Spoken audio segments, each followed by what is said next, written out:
From executives complaining that their teams don't contribute ideas to employees throwing up their hands because their input isn't valued, well, company culture might be the culprit. The book Courageous Culture provides a roadmap to build a high-performance, high-engagement culture around sharing ideas, solving problems, and rewarding contributions from all levels. And here to talk about all that and more is the author of Courageous Cultures, Karin Hurt. Hello, Karin. Thank you so much for having me, Thanks. Shep. I love the book, Courageous Cultures, and I just want to know, for our audience, I could tell you what it is because I've interviewed about this before. What is a courageous culture? Yeah, our favorite definition of culture comes from the marketing guru Seth Godin, which is simply people like us do things like this. So in a courageous culture, what is it that people like us do? They speak up, they solve problems, they share best practices, and they bring forward ideas to improve the customer experience. I believe that definition of culture may be the best I've ever heard. Give it to me one more time. People like us do things like this. Wow, and that's what we do. And really, culture comes from like the Latin word, I think the word is cultus. And the word cult is part of that, and everybody thinks cult is a dirty word, but no, cult is culture, and it's a group of like-minded people doing things they love to do. People like us do things like this. I love that. So what inspired you to write the book, Courageous Cultures? So it was so interesting. We were going in and we were working at the executive level of a variety of companies across a variety of industries around the world, and we were noticing a consistent pattern. Executives were consistently saying, gosh, why am I the only one to think of these new ideas? Why don't my managers bring forward some of these best practices? How come I have to go do a skip-level meeting to discover some of the good things that are happening in my organization? And then we would go to do training at the frontline supervisor level of these very same organizations, and we would hear things like, nobody ever wants to hear my ideas. Nothing ever happens anyway. Why bother? We thought, oh, are you working for the same company? So we set out to do an extensive research study with the University of North Colorado to answer that question. When people were holding back ideas, what kind of ideas were they holding back? And they weren't trivial, like kombucha in the break room.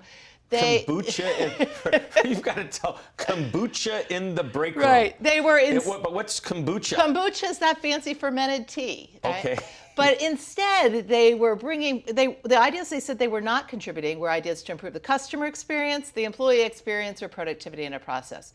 And so we set out to answer what was holding them back and then come up with very practical tools to make it easy for leaders at all levels to seek out the ideas of their employees. Right. So now you said you did some research, and I'm very familiar with the folks out there in Colorado.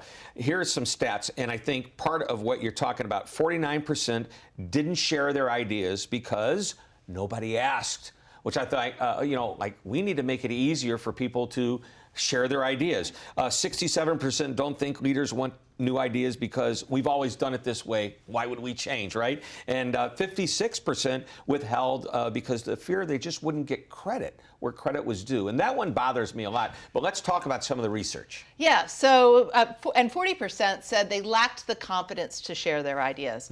So that's why you need a deliberate process. Going out and just saying, I have an open door is not enough. Because for some people, it still takes some level of courage to walk through an open door. And Dr. Amy Edmondson of Harvard, she's the pioneer of psychological safety, she wrote the foreword of the book.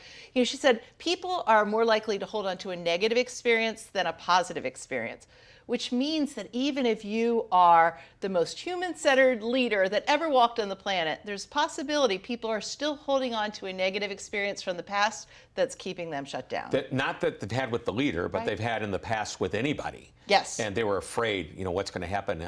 They don't trust their instincts. It's like, just try it one time. Come in here with an idea. Just see what happens. Right. Yep. Right. So it needs to be managed well. And I also think what's important here is if a leader makes a joke about something where it might be funny to some people and it might be really weird and even scary to others, like, oh, I don't want them joking about me, that'll cause them to withdraw and a loss of courage, if you will. Yes, that's what we call a toxic courage crusher in Chapter 4. Okay, and speaking of toxic courage crushers in chapter 4, what other tools and ideas can you share with us from the book? Yeah, so we have a 7-step process for creating a courageous culture. We don't have time to go into all 7, but let's start with the first 4 because that can happen at every level of the business. It starts with what we call navigating the narrative, and that's getting very clear about your own relationship with speaking up and sharing ideas, because your team is watching and leaders go first. So that's the first part of it. Then it's creating clarity, and that's clarity about 2 things. 1, clarity that you really do want people's ideas, and clarity about what a great idea would accomplish. And this is really important because we tested the tools in 2 ways. And one was just saying, bring us any ideas to improve the business. We got a much higher quality of ideas, more usable ideas when we said, you know where we need ideas? We need ideas around this strategic initiative. We need ideas for our DE&I strategy. We need ideas to improve the customer experience. We need the ideas to help people feel more confident in working with customers while they're working from home. So specificity, yes, which is an important word for the day here. Yes, it all rhymes, right? It does. And then cultivating curiosity is the next step. And this is proactively going out and asking people for their ideas. Things like asking a courageous question, which is a question that is specific and vulnerable. So something like Don Yeager of Mural Consulting, he says, what is one policy we have that just sucks? Right? He asks his frontline agents answering the phone that question. And he makes the policies. So he's the COO. So, but consistently asking that, and he's been asking that question as long as I've known him. And he gets people to talk, and then he says, thank you, and now what else? And now he's open to conversation. And then the 4th step is responding with regard, because if you recall, 50% said nothing will ever happen, so that's why I don't speak up.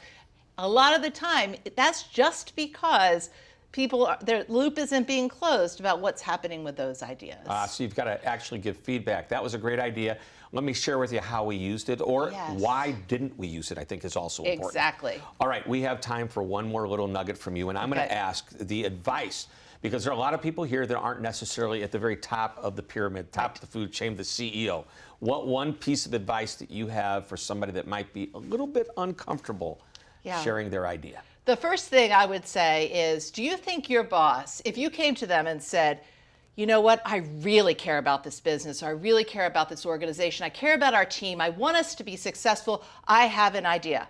Do you think they'd be interested in hearing your idea? I think at that point you've said, I love you, please listen to me. Right. And then what we teach in the training is to position your ideas using our idea model, which is, why is this idea, interesting? Meaning, why is it strategically aligned with where you said you need a great idea? Is it doable? D, can we pull this off? So you explain to your boss, this idea is interesting. D, this is why it's doable. We can pull it off. E, engaging. Here's who else might think it's a good idea. This is why our customers would buy in. This is why HR is likely to support it. This is why finance might think it's a good idea.